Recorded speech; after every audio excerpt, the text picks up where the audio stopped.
Assalamualaikum warahmatullahi wabarakatuh and good day everyone. In this presentation, I will discuss chapter 1 of training and development, titled Introduction to Employee Training and Development. This chapter explains why training is not merely an HR activity, but a strategic function that drives organizational success. So, after studying this chapter, we're expected to understand the major force influencing the workplace and how training helps organizations respond to those forces. We should also be able to explain how training, development, informal learning, and knowledge management contribute to business success.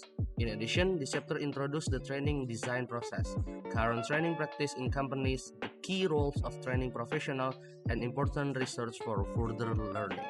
Before, I want to explain why this chapter matters to learn. So, training is no longer just a support function, it is a strategic function.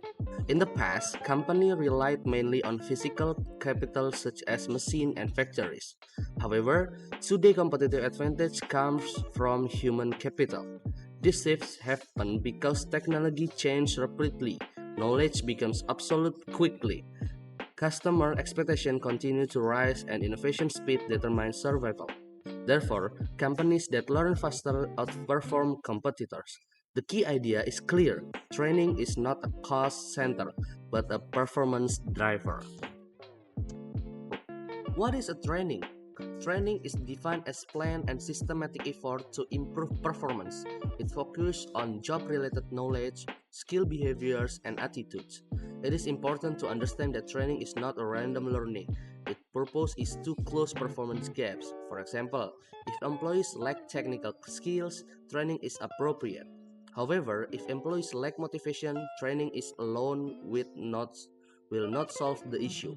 Therefore, proper diagnosis is essential before implementing the training. And the next is, what is development? Development is future oriented. While training focuses on improving performance in current roles, development prepares employees for future responsibilities. It includes leadership development, mentoring, job rotation, career planning, and assessment center. If training improves present performance, development builds long-term organizational capability. This distinction is crucial in strategic human research management. And the next is, I want to explain about learning as a competitive advantage. According to Raymond New, learning is the ultimate goal of training and development. Learning involves acquiring knowledge, skills, system understanding, and motivation. This process builds human capital. Human capital is difficult to imitate because it is embedded in people, develops over time, and reflects organizational culture and system. Unlike machines, expertise cannot be easily copied. That is why learning creates sustainable competitive advantage. Next is also known as formal versus informal learning. Learning occurs in two main forms, formal and informal.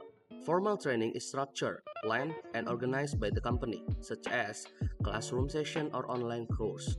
Informal learning, on the other hand, is self-initiated, experience-based, and occurs through social interaction. Research shows that up to 70 to 75% of learning happens informally. However, informal learning complements formal training, not replace it. Strong organizations integrate both approach. We also take a look at knowledge management. Knowledge management involves creating, sharing, using, and preserving knowledge within the organization. There are two types of knowledge. Explicit knowledge includes manuals, procedure, and documents that are easily shared.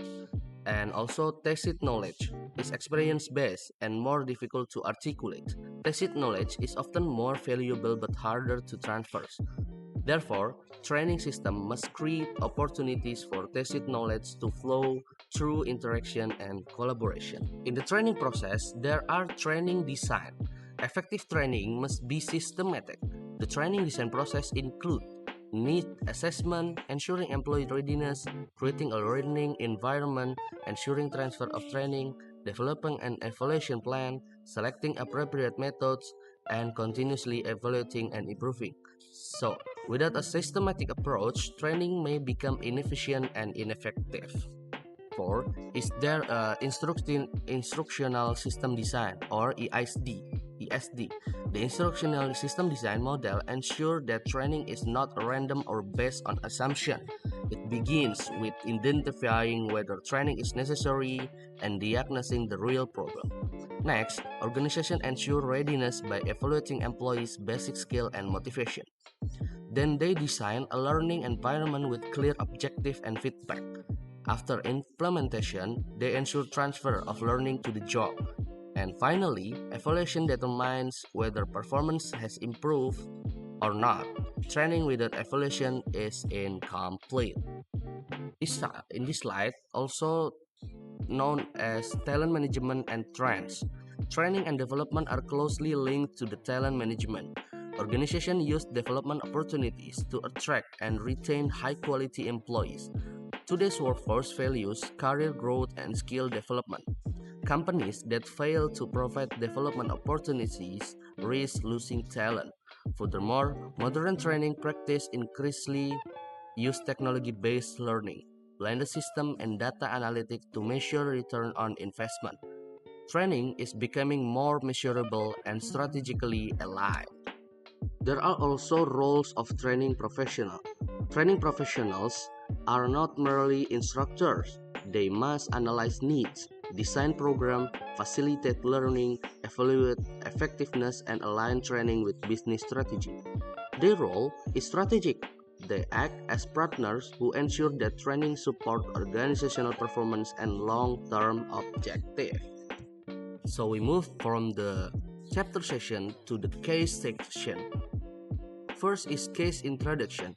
The case highlights Zappos, a company known for exceptional customer service and strong organizational culture.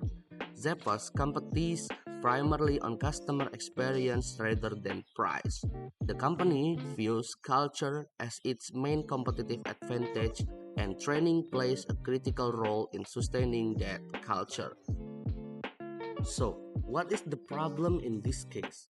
The central problem faced by Zappos in maintaining its strong organizational culture while growing in a competitive market. As the company expands, there is a risk that culture consistency may weaken. Maintaining high service standard at scale becomes increasingly challenging. Therefore, the problem is strategic.